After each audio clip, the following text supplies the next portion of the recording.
Hello, everybody, and welcome to this week's episode of the Ripple Effect Podcast. We are so glad that you are with us. Whether you're watching this or you are listening to this on the go, we're so glad that you're here. My name is Daniel, and I'm joined in the studio to my right. Mr. Brian Sevitz is here with us, and to my left, Miss Dawn Beaverson, and we are happy to be here with you. As usual, this podcast is kind of a behind-the-scenes look at things going on here at Timberlake Christian Church. Gives us a chance to talk in a more informal way about things that are going on, and also gives us a chance to highlight some things or some individuals that we feel like you need to know about. So we're happy that you're with us. We're so glad that you are here, and we want to start out today by giving you a thought, kind of a verse of the day. We've switched our format around a little bit, and the verse of the day comes from the book of Hebrews. Let me pull it up here for you. I should have had this already ready to go here. But the verse is Hebrews chapter 12, verse 1. It says, "Therefore, since we are surrounded by so great a cloud of witnesses, let us lay aside every weight and sin which clings so easily to us, and let us run with endurance the race that is set before us, looking to Jesus, the founder and perfecter of our faith, who, for the joy that was set before him, endured the cross, despising the shame, and is seated at the right hand of the throne of God." And the reason I picked this verse is we spent some time reminiscing this past week about this building and the people that were involved. I spent a lot of time last week looking at a lot of pictures. At the church building, we have kind of the vault of old historical documents. And I was looking back, and we have saved... you have saved almost every bulletin, like connections. There's a lot in there. There's a lot. There's like stacks of connections. But I'm going to throw out a name here, and you'll tell me about her. Miss Josephine Reynolds. Do you remember Miss Josephine? I do know Josephine. Okay, so tell everybody who Josephine Reynolds is, or was. Well, she was always old as long as I remember her. She wasn't, but she was friends with my grandparents, and she was just a good writer, and she liked to keep notes, and she wrote down everything that happened, and so she kept good records for us. Was she ever a cantankerous woman? Well, when I remember her, I was about 8, so okay. I missed out on that. So she probably was, but I don't think so. Really. There's a reason I say that, and I'll come back to that in a moment. But Miss Josephine Reynolds was the church historian for a little while, and we don't really have anyone like that who is keeping track of things that have happened and decisions that have been made. And she wrote up a history from when the church started, 1952, to, I believe she made it to 1991, 93, somewhere in there. And anyway, all of that to say, I was looking through a lot of historical documents, and I was just reminded of the cloud of witnesses that have gone before us. Yeah. Individuals who were not perfect, and that's why I asked if she was cantankerous. I'm sure she wasn't perfect. Because we sometimes can gloss over the history of people, but people have gone before us who had faith in Jesus, and their lives are a testimony to the goodness of God. And so whenever you get discouraged or frustrated, remember, you're not the first one to face those emotions or even those challenges. And even in this church, if you're part of this faith community, there are people who have done so much before us, and they stand as an example. And so remember, we've got a cloud of witnesses that have finished their race well, that are cheering us on, and that can serve as examples for us. So, with that in mind, we're going to talk a little bit about the church celebration. Do we do announcements first, though? Sure. We'll do that. Yeah, and we'll get into We didn't bring someone to be the spotlight of the week, so we're it, and we're going to do some more. Yeah. We were talking about Dawn. I mean, we weren't here at that time when the church fundraised, built, all that stuff. We both came in after the fact. So, but yeah, we'll get in the top 3. Yeah, TSC top 3. I'll do the first one, I guess. Okay. We've got our top 3 is actually like top 5 once again, but the first one we're just saying is classes. So one of our top 3 is classes. One of the things we wanted to remind you of is there's no Wednesday night class this week because it's Thanksgiving week and we take a little break. So we only have 2 Wednesday night classes left in this semester, and that's next week, December 4th, and then 11th. Yep. So we're getting... Which, as a teacher, I totally forgot about. I totally forgot to tell my class, and I apologize, guys, that we weren't meeting this week. I think most people assumed it because it's close to Thanksgiving, but no class this week. The second one, I guess I will let you talk about this because you know more about it, but we have a new class starting Sunday morning. Yeah, we were really excited. We had canceled some of the classes that have happened, and there was not a 9 o'clock Sunday school class that happened at the church building. We have an 8 o'clock Sunday school class that happens that Patty and Elwood AG lead, and I know there's some other individuals that help with that as well, but that happens at 8. Then there's a 10:45 Master Servants that Ed Lewis leads, but there wasn't a 9 o'clock, and we could have just put something there, but I kind of wanted to see what would come out of the void of not having something. And Matt and Malia Douglas approached us and said we'd really like to lead something there. And some of his studies that he's been doing and his focus has been on a little bit of church history and understanding how we got to where we are. And so I'm really excited. They're going to lead a class that they're going to focus on the kind of the restoration movement, and even a little bit before that, and talk through some of the events that were happening around the time, some of the disagreements, some of the differences in how they approached the Bible, and getting us an understanding of how we got to where we are today. Not only so we can have an appreciation for it, but we can also understand some of the differences between who we are and what makes our faith in Jesus and our approach to the Bible a little bit different than others. So they're calling it, and I like this one, they're calling it Apostles to App Notifications. How did we get here? So it's going to be really good. So it'll happen at 9 a.m. in room 405, 406. And they're going to go for several weeks, and we'll kind of beta test it and see how it goes. I know they're going to do at least 6 weeks of this study, and see if this is something that you've been missing, and if it's something that you're interested in. That happens at the 9 o'clock hour. Yep. Okay, so those are our class announcements. We also want to talk about the Megatree lighting. We're doing kind of the final testing and prep for the Megatree today. Are there any issues going on, Brian? At the moment, I think we're pretty good. Cross your fingers. There is one strand that had an issue last night, but at this point, that doesn't worry me too much. Yeah. We had major issues happen from the wind last week. Yeah, we got kind of whipped I around. had to repair, did I tell you this?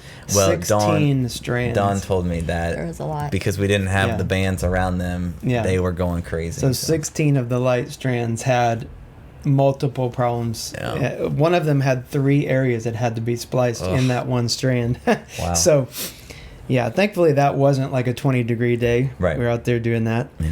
And so it's looking pretty good. What's not looking great is that it's getting very cold this weekend. Yeah. So we don't think that probably we're going to be hanging outside of our cars a whole lot on Sunday night. It's beginning to look good. Oh, yeah. It's going to feel like Christmas at least. Which I have to say, it is kind of weird to me to have a Christmas event and it's like 70 because that's not what we've been used to. Right. One year we went to Sodar City at Christmas and it was like 72 degrees, and that was a little weird.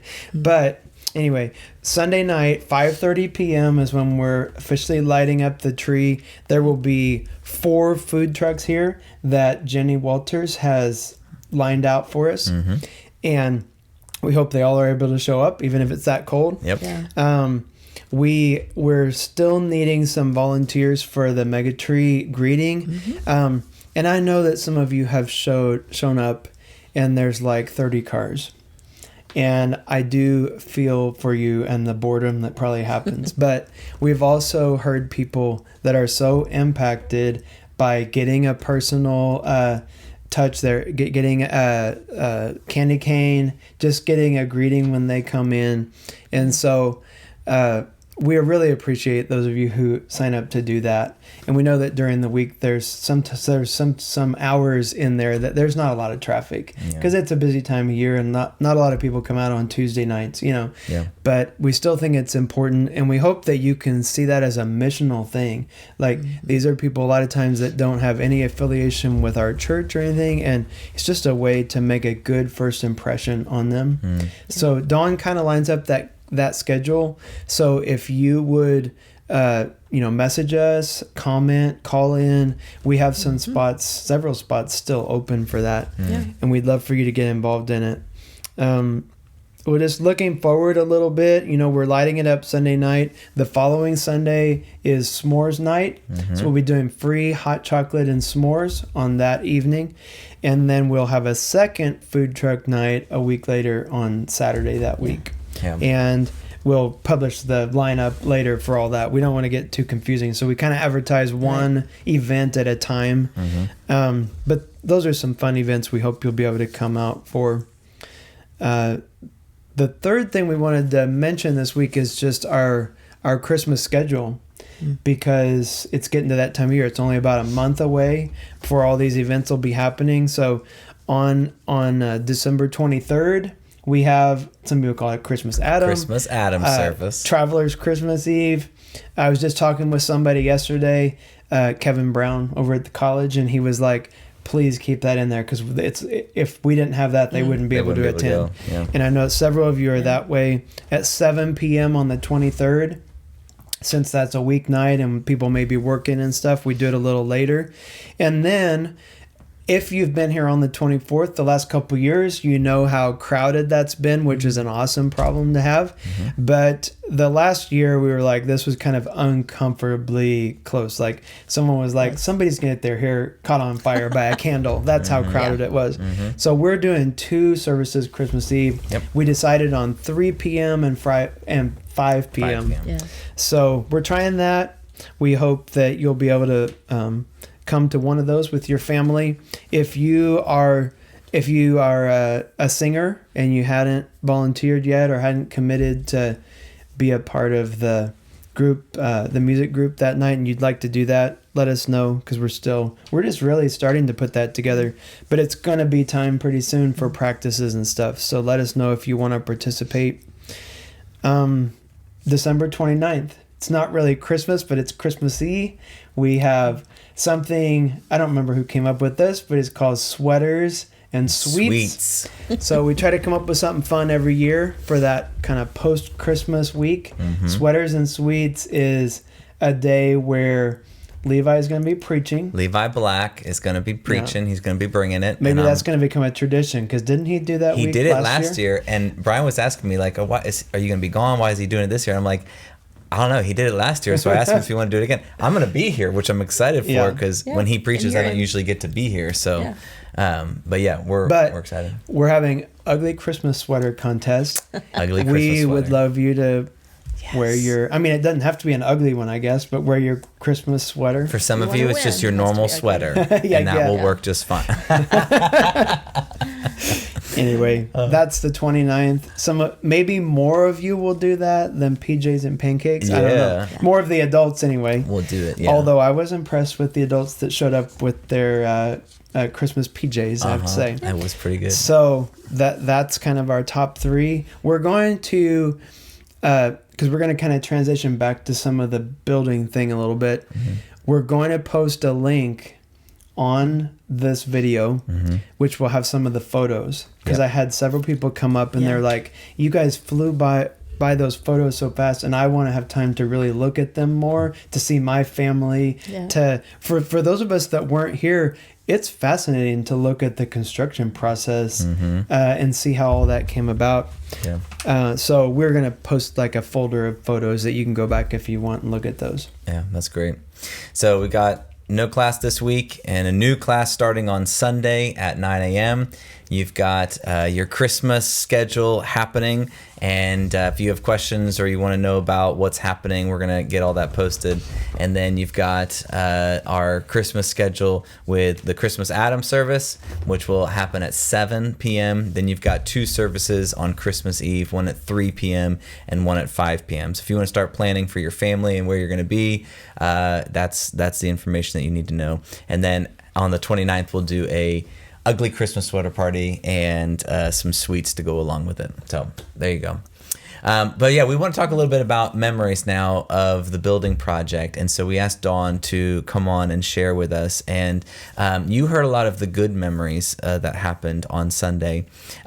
We want to know about some of the not so good memories during that time. What were some of because we were talking in a staff meeting that every building project, usually if you're a married couple and you go try to do something building together, always comes with some fighting, some struggles, some difficulties.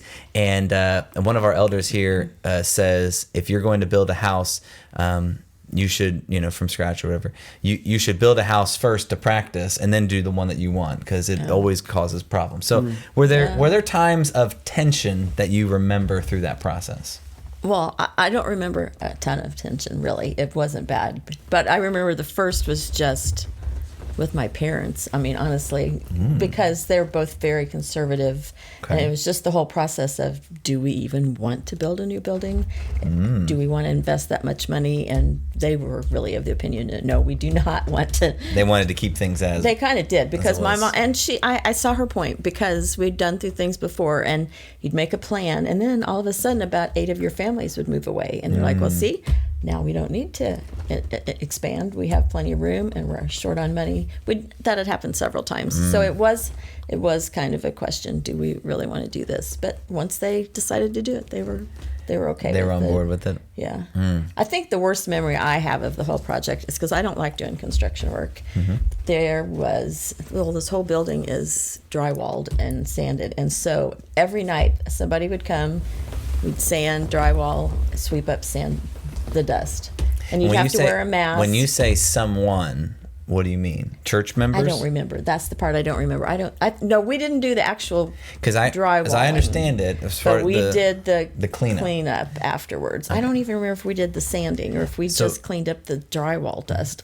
So Ralph mentioned, Ralph mentioned that Building God's Way had people in the congregation had jobs to do, and we didn't get to spend a whole lot of time on that. But you mentioned all that drywall dust and cleanup. As I understood it, there were many nights where people in the congregation came to clean up. Yeah. And so what other jobs were there that people participated in? Well, I didn't help with a lot of... I had forgotten about the bringing food in, but we did. We brought meals in for them at least once a week. I don't think we did it every day. I forgot we took cookies to them. It was interesting to hear Ralph talk, because I forgot a lot of those things. You're like, oh yeah, we did do that. Like a couple of those guys that died during the project. I remember that now, and it was sad at the time, but I'd forgotten that. So... I do remember having this conversation a few times with people, like, we will be so glad when this building project is done and we don't have to spend every weekend cleaning the building site. Because it just got to be a habit that you just knew next weekend we're going to all be there cleaning. The same old stuff. It was. And I do not like drywall dust. You can pick this up. I don't like that. There were 2 pictures that we showed on Sunday. One was... They were both in the main room. One was looking out towards the main doors, and one was looking at the stage. And there was so much drywall mudding going on. There was there was a ton, and you could see in the pictures it was like cloudy because of the dust that was in the air. And we didn't even have electricity. I remember those. I'm trying to think which bathrooms. How'd you clean up? It was, we had shop lights that were set up. I remember being in the bathroom back there trying to clean up dust, and it was dark. And it wasn't fun. I'm just saying, it went on and on and on and on and on. Yeah. Do you remember how long the project took as far as like groundbreaking to finishing? Well, it was close to 2 years, right? Because the groundbreaking photos showed 2004, I think. Probably right. And then you were talking about 2006 February was that drive over thing. So, yeah. So... that was another thing I wanted to bring up was, it's kind of like when we read the Bible, like we get to read it stories and we see the beginning, we see the middle, we see the end and the resolve, and we didn't have to go through any of it. Yeah. When you could look at a project and say, oh, I want the ending, but not really realize all the things that it took from start to finish. How you mentioned it was exhausting. Like, can you expound on that a little bit of just it was tiring and you wanted it to be done? Well, but we were poor. That was the thing. So, I mean, when we figured out how much it would cost if we had to pay someone to come and do these hours of sweeping, we're like, yeah, we can do it. We can do it. We can do it. Yeah, because we didn't have the money. So we'd have built a fancier building if we could have had the money. But do you remember the guy who spoke at the conference? You were there too, who talked about having a farmer's mentality of like, we're gonna make this work. You know what I mean? Like, we're poor. We're gonna come clean. So I came here, and I've told this story to a few people. I don't know if I ever said it on the podcast, but I really hadn't toured the building before I was hired. And Dawn showed me around the building on a Wednesday night. You bought it sight unseen, huh? Yeah. Well, yeah. I mean, I had come and played on the stage, like I had an interview and came and did special music. They used to do that every week. And I had done those things and had seen the auditorium when it was full of people and stuff. But really, when she gave me the tour, I walked around this building and it's like, oh my goodness. For one thing, there was some things still not finished. But there were no pictures. It was literally like white wall everywhere. And what I remember hearing after that was we were just so exhausted. Once we finally got in here, everybody was just everybody needed a break from it. And the money had run out way before they moved in, and they'd had to borrow extra money against the other building just to get like carpet, and I don't remember all the details, but like to have enough chairs and things, they had to borrow extra money against the old building before it sold. And everyone here was like, oh, it's amazing we got to this point. So nobody wanted to hear me come in and be like, there's no stage lights. We got to do more. The sound system's ridiculous. You know, all this stuff that I was coming in, like our little country church had better stuff than this, you know. But nobody here was in the mood to hear that because it was a victory to get in here. And they were just we just need to coast a little while. And so it was a couple years before we really started stuff. Upgrading things. But when you look at those pictures, and Matt Douglas and I were talking about this Sunday, I forget about sometimes how much we have upgraded things since we moved in here. The sound booth and the stage and lighting, and sometimes you can look at churches that have bigger, better, all the bells and whistles and feel like, oh, I want that. But then I get shocked into this moment of like, wow, in the last 10 years, how much have we been able to, and we do most of those things around here on a shoestring budget compared to a lot of churches. And yet I'm really impressed with our people. Like I was even looking at that projector in the auditorium one day. I was like, that was one of those first years I came here. We couldn't figure out how to get a screen in the back for the worship team. Todd built this cage and hung it up there for me, and we got it put in. It's like people have really done a lot of things around here to make it work with very little budget, really. Well, that was my last question was, in projects like that, you tend to build relationships, and sometimes it can be negative where relationships can fall apart. And we know through the building process there was some tensions and there was relationships that were strained, but there also can be relationships that were built. Do you remember any sort of people that may have surprised you, or some connections or relationships that were strengthened through that time? Did you have any sweeping buddies? Some drywall sweeping buddies? Well, I mean, I don't remember anyone in particular, but we did. I mean, I do remember that was kind of a bonding thing. We were all just, in the trenches together. We were all in the trenches together, but I don't necessarily remember anyone in particular. So, well, one of the things that amazes me about that whole process was, you say they were surprised they got that far, is the leadership where that can divide people. And we've seen churches that have gone through stuff where it really breaks people apart.